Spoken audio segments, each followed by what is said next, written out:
The year was 2011. There was an anime coming out I'd never heard of before, Hunter x Hunter, getting a remake. Little did I know it came from a former Shonen Jump juggernaut, Yu Yu Hakusho's writer, and had been around for over a decade. As a big fan of Yu Yu Hakusho, I was understandably really excited at the time. The show starts and the screen is littered with calm nature scenes settling on a small kid in the middle of fishing. As he catches the Lord of the Lake and we transition through the beginning episodes of the show, we see people naturally gather around him. There's something magnetic and mysterious about his personality. Throughout Hunter x Hunter, Gon meets a menagerie of people, like any other shonen protagonist. But what was different was characters interacted with each other organically, many showing internal conflict or change as a result. Personally, I'd grown so tired of character interactions not having lasting effects that lasted longer than the commercial break, and the status quo just being reinstated following an arc. So, with that said, I'd ask you to join me as I delve into one of my favorite things about Hunter x Hunter: how it only takes one person to change your entire world. I must say, when I saw Killua with his white hair for the first time in Hunter x Hunter, I thought I foresaw his whole character arc. He was going to act like friends with Gon while wallowing in his dark backstory before finally betraying Gon for power or to reach his own goal. But, much to my surprise, that moment never came. Gon and Killua became friends like normal kids, having fun competing, playing pranks, and calling each other idiots. Okay, well, mostly Killua does that, but you get the point. Killua realizes what he's always wanted was a friend, and his entire arc is dedicated to him learning what that means from Gon. Gon is pure and earnest, but he has his own set of unknown rules that he lives by. If he likes you, he'll do anything for you. If he doesn't, well, you could die right in front of him, and he might not even bat an eye. I was understandably ready to see Gon get called out on this from the beginning, but honestly, it makes how he affects and uplifts those around him, despite his imperfection, that much more interesting. And by the time his selfish nature gets the better of him, the ones he's been inspiring are there to lift him up in turn. The beginning parts of the Khmer Ant arc are so important not just because of watching Gon internalize his emotions and slowly lose his humanity, but because of Killua's inability to help his friend through this trauma. Killua is slowly tearing himself up on the inside, thinking about how much of a burden he is on Gon. When Killua pulls that needle out of himself in triumph over Illumi's spell, it was because of how much he had grown from meeting Gon, not some arbitrary moment of shonen power.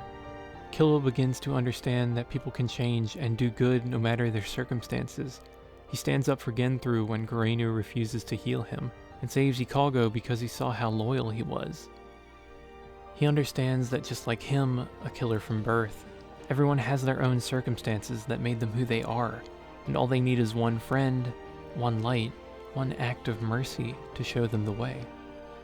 Gon had changed him not by being a perfect example, but simply by truly caring for him, and this light emanating from him is so great that Killua felt it nearly impossible to get through to Gon in his darkest moments. This arc is when Killua starts to become his own light, changing Ikago by believing in him, and by the end of the show, temporarily separating from Gon, content with who he is and his ability to right his own wrongs, the biggest of which, at least at that moment, was leaving Aluka. One of my favorite examples of this in Hunter x Hunter is towards the end of the Greed Island arc, when Razor is telling Gon about Gin. It demonstrates how alike Gin and Gon are. Razor grew up in a bad situation. His father was abusive, and had rarely, if ever, referred to Razor by his own name. When I hear things like this, I think of Chihiro from Spirited Away. Names have power. They represent something intrinsic to personhood. Why else do we give our pets names but to personify them, to make them more like us? Even having been raised in this environment where he was thought of as being less than human, Razor had still killed people, but Gin saw more than that. He just saw a broken man who he thought had never known friendship or even been looked at as a person. When he called him by name with his hand on his shoulder and told Razor to help him with something as important as his own son, Razor's whole world was changed. Gon listens to this awe-inspired by his dad without realizing he had done the same thing for Killua. He lit a new path for someone who was lost. From Hanzo giving up upon seeing the lack of hatred in Gon's eyes, to the emotional change of minor character Beanolt. We all remember Beanolt. This guy. The author is trying to tell us all something. That everyone is a person, no matter who they are or what they've done. They have things they love and hate, things that make them sad and things they do not understand. If I had been born in the same situation as Razor, I doubt I would be the same person I am now. All of these changes, from major to minor, culminate in the greatest arc, where one of the largest questions Togashi asks is what makes a human, and are humans worth saving? The Royal Guards, as a group, are beautiful examples of the struggles of people who have attached their personhood to another. Each starts as decidedly cruel and uncaring, with their mother being nothing but a means to an end. Yuppie's relationship with the king is simple and unquestioning, reflecting his animalistic nature, but it only takes one true show of loyalty from Knuckle to make Yuppie evolve his loyalty into something more complex, dependent on the situation, more a friendship than anything. Poof has an unhealthy, obsessive ideal for his king, whom Poof thinks only he truly loves and has the best interests of. He desires a future of just him and Meruem, regardless of what the king actually wants.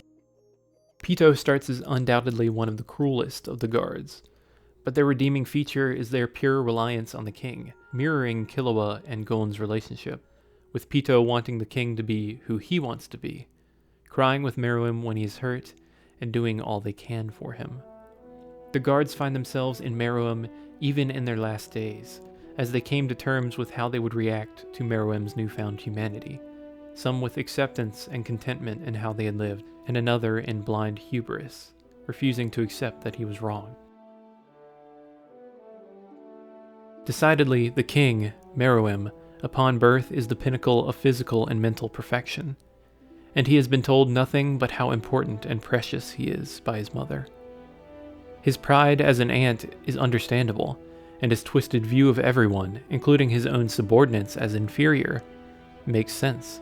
At this point, he only respects strength or skill, and finds relationships not tied to these as unnecessary trifles, or means to an end. So, when the weakest being he has ever encountered, a small blind girl, utterly humbles him at a simple board game on which she stakes her entire life, she shows him how everyone has value, and the cracks in his paper-thin perspective start to show.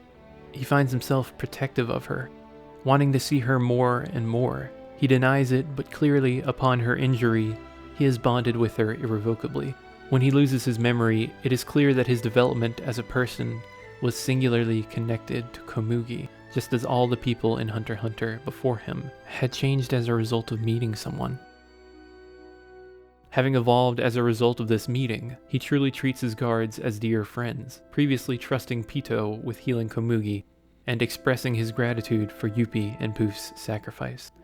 When he re-experiences these emotions upon regaining his memory, combined with his new emotional connection to his guards who hold him so dear, his change is complete. All it took was a girl treating him as just another person, an equal, to turn him human. I wonder if we all look around us who our one person is, who makes you a better you. For many it may be several people, but all it takes is one.